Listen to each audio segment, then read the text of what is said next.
Kan Bang Rudi Yohanes bilang kamu itu otak isi kepalanya kan tak semua sebenarnya. Sebenarnya saya nggak elok bilang begini loh. Ya, Coba silakan Anda bongkar ayat-ayat Al-Quran. Silakan, silakan. Saya tunggu ya. Fokus sama saya ya. Awas, jangan kabur lagi kayak biasa. Zulkifli, ya sebenarnya ada banyak. Ya, tadi saya sedang berdiskusi dengan anak buah Anda semua, tapi nggak ada yang pintar, Zulkifli. Ya, saya menceritakan kronologi tentang nabimu di Gua Hira, dia buat apa? Lalu dia pulang ke istrinya, dia bertanya apa kepada istrinya. Bukan bertanya ya, dia berkata sesuatu kepada istrinya, lalu istrinya membawa dia kepada Waraka.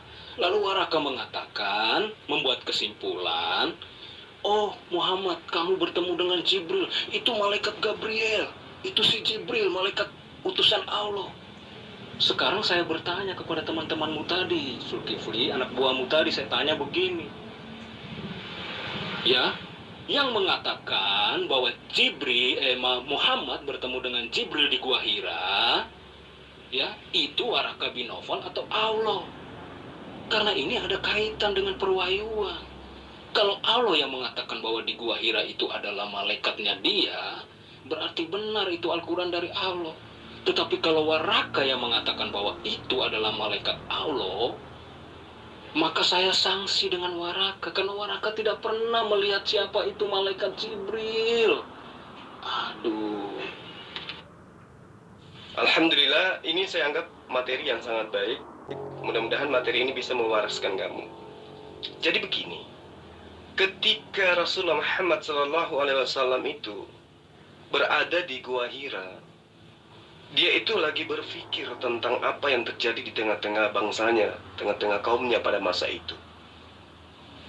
Dia melihat bangsa jahiliyah pada masa itu menuhankan patung-patung dan seterusnya, sama dengan Abraham. Berpikir dia mencari Tuhan. Seketika kemudian datang malaikat Jibril kepadanya. Jangan malaikat Jibril deh. Sosok datang kepada beliau, mengajarkan kepada beliau sebuah wahyu. Iqra bismi rabbikal ladzi khalaq, dan seterusnya. Lalu kemudian adanya kontak dengan makhluk yang beda dimensi ini membuat Rasulullah Muhammad SAW ini ketakutan.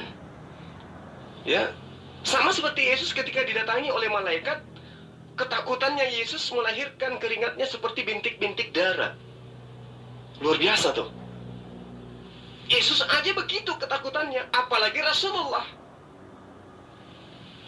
Ya kan, kalau Yesus mah sudah sering mendengarkan malaikat datang kepada Musa, malaikat datang kepada Abraham, malaikat datang kepada Zakaria. Yesus sudah sering dengar itu, karena Yesus belajar tentang kitabnya ahli Torah, ahli kitab.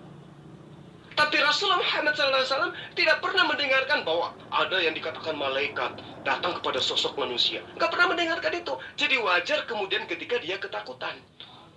Yesus sudah sering mendengar, masih juga ketakutan dan parah. Keringatnya bintik seperti darah gitu.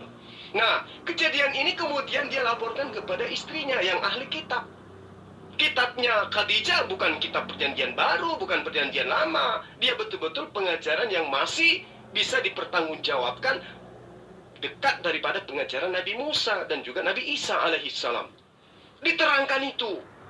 Tanda-tanda itu kemudian membuat Khadijah itu harus menanyakan kepada yang lebih ahli dari dia. Maka datanglah kepada seorang imam, kepada seorang rabi. Ketemulah dengan Waraka. Waraka ini siapa? Waraka ini adalah ahli Taurat.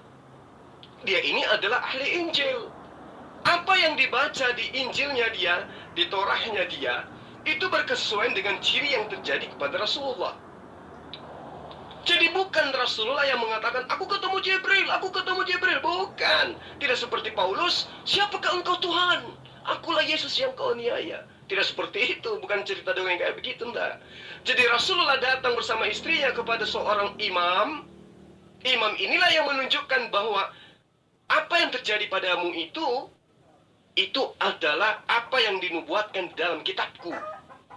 Dan yang datang kepadamu itu adalah malaikat Jibril, yang disebut dengan Ruhul Kudus. Nah, apakah yang dikatakan Waraka itu dusta? Tidak, ternyata proses itu berlanjut sampai 22 tahun lebih. Gitu loh. Jadi apa yang kemudian terjadi di Gua Hira itu tidak disimpulkan hari itu juga. Kesimpulan kebenarannya itu berlanjut sampai Rasulullah Muhammad SAW menamatkan risalah kerasulannya. Itu yang perlu Anda pahami. Nah, kembali saya ingin bertanya kepada Anda. 1 Raja-Raja 19 nomor 9, di situ diterangkan bahwa Elia masuk ke dalam goa. Lalu kemudian firman Allah datang kepadanya. Siapa yang menjadi saksi di sana? Lalu apa yang dilakukan oleh Elia? Lalu siapa yang mengajarkan bahwa yang datang kepadanya itu adalah firman Allah? Siapa yang menerangkan itu? Silakan. Baik, saya coba melengkapi jawaban dari Ustadz Zuma tentang pertanyaan dari Pendeta Antoni, yang mana Pendeta Antoni mempertanyakan apakah benar yang menemui Jibril itu yang mengatakannya adalah Allah ataupun Warakah. Sebenarnya jawaban itu sudah gamblang dikatakan oleh Ustadz Zuma bahwa yang mengatakannya adalah Warokah. Itu berdasarkan dari nubuat dari Alkitab yang dibaca dari Warokah itu sendiri. Tentunya bukan Alkitab atau buku kitab orang Kristen saat ini. Lalu Pendeta Antoni berasumsi kenapa Warokah bisa mengatakan kalau itu adalah Jibril, padahal Warokah belum pernah bertemu dengan Jibril. Sekarang kalau kita tanyakan kembali kepada Pendeta Antoni, apakah Maria pernah melihat Jibril sebelumnya, sehingga pengarang dari buku Bible mengatakan kalau yang menemui Maria itu adalah Jibril. Dan sekarang marilah kita dengarkan jawaban dari seorang pendeta yang bernama Antoni berdasarkan pertanyaan dari Ustadz Zuma.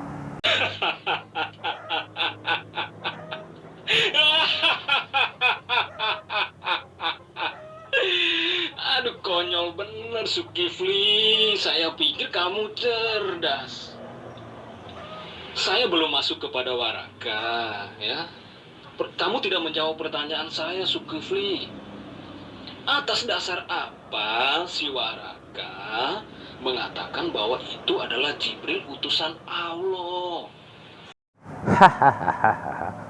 Atas buku kitab yang dia baca, makanya dia tahu kalau yang ditemui Muhammad itu adalah Jibril, Pak Bos. Sementara Waraka sendiri tidak pernah mengalaminya, tidak pernah bertemu, bahkan melihat pun tak. Zulkifli M. Abbas.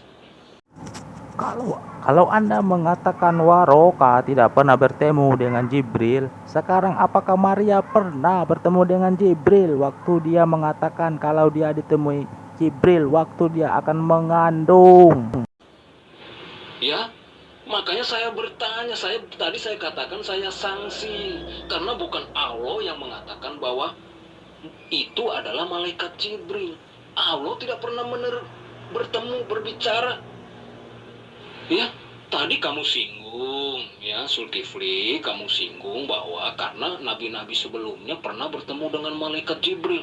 Astagfirullahaladzim, hanya begitukah pengetahuan kamu, Zulkifli? Aduh, asal kamu tahu, Zulkifli, Musa tidak pernah bertemu dengan Jibril, Zulkifli. Musa berbicara secara langsung dengan Tuhan.